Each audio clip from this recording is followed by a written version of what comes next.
Lying at the heart of historic Virginia is the red loam county of Albemarle with its picturesque courthouse city of Charlottesville.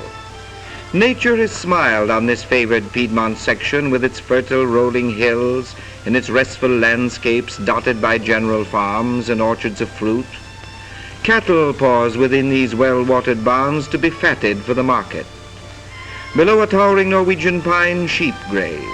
And here men whose lives changed history have weaned or slumbered. Such were the inseparable friends Thomas Jefferson and James Monroe. Their shrines stand today, an inspiration to thousands who come to pay homage each year. It was to this captivating region that James Monroe, 5th President of our country, was drawn in 1799. Today, the heroic Piccadilly statue of Monroe preserves the cherished atmosphere of those years which saw the birth of the far-reaching Monroe Doctrine. His hilltop home of Ash Lawn still nestles amid the quiet dignity and charm of its famous boxwood garden, started by Monroe himself a century and a half ago, with tiny plants brought from England.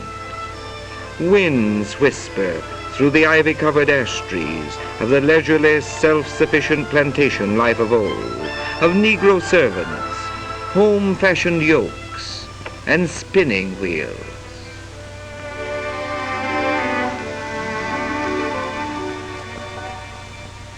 Surrounded by the deep red buds of the Judas tree, Ash Lawn, mellowed by passing years and changing owners, has now become a permanent shrine to honor the greatness of its builder. Here today is being recreated Monroe's cabin castle, designed by his close friend Thomas Jefferson, whose home, Monticello, can be seen from the arched doorway of Ash Lawn. It too stands on a hilltop. Quiet simplicity of white columns against red brickwork marks Monticello as one of the noblest homes ever built by man. Few shrines in America are so much a part of the builder, for Jefferson was more than a founding father of a democratic government, the author of the Declaration of Independence and a champion of religious freedom. He was an architect, a collector, and an inventor.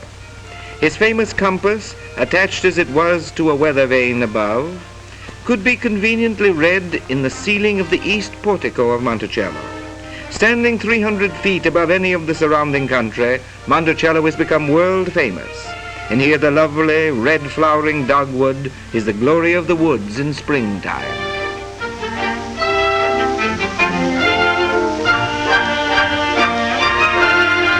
The graceful lines of Monticello have long since become a perfect example of early American architecture. The pleasant use of columned porticos, a dome somewhat concealed by a balustrade, subterranean passages to unnoticed slave quarters and stables make for the peaceful harmony which blends so well with carpets of green and beds of red tulips.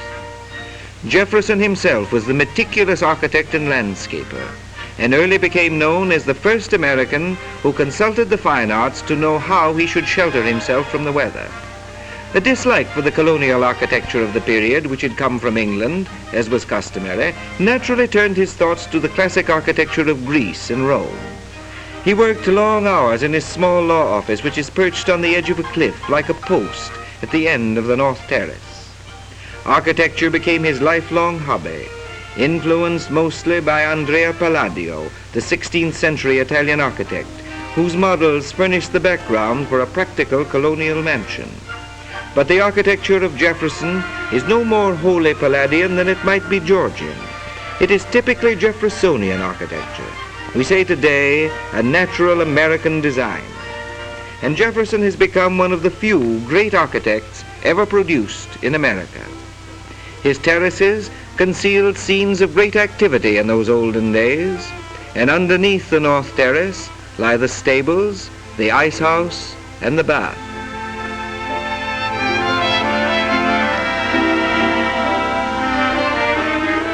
Jefferson's life was one of sincere loves, his country, his fellow man, his architecture.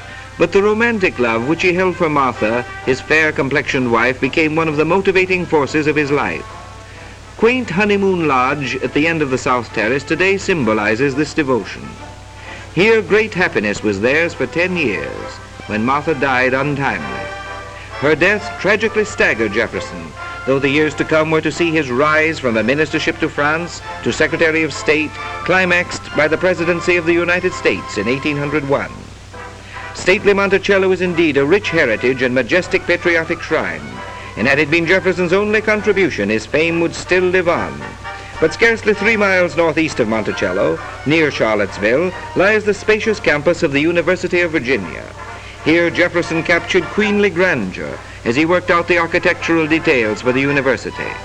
These gave the campus one of the noblest edifices of any institution of learning, the Rotunda.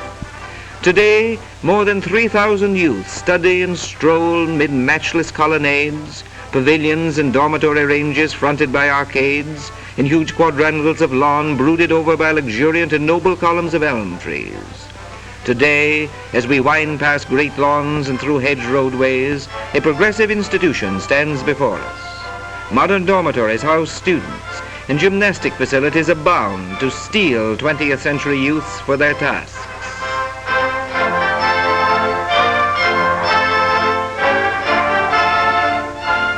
Physics and mechanical laboratories, renowned law and medical schools, libraries, classrooms have expanded to proportions undreamed of by their founder.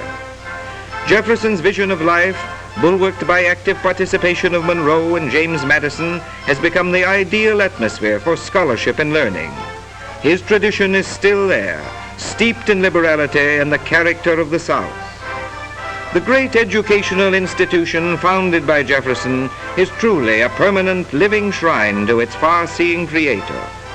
As it was his earliest concern, so it was his last public interest. Today, he stands in statue guarding the entrance of the rotunda he loved so well. Surely the exalted lives of Monroe and Jefferson live on, as the rich heritage which they left to man is nurtured and guarded on a university campus of such unsurpassed beauty.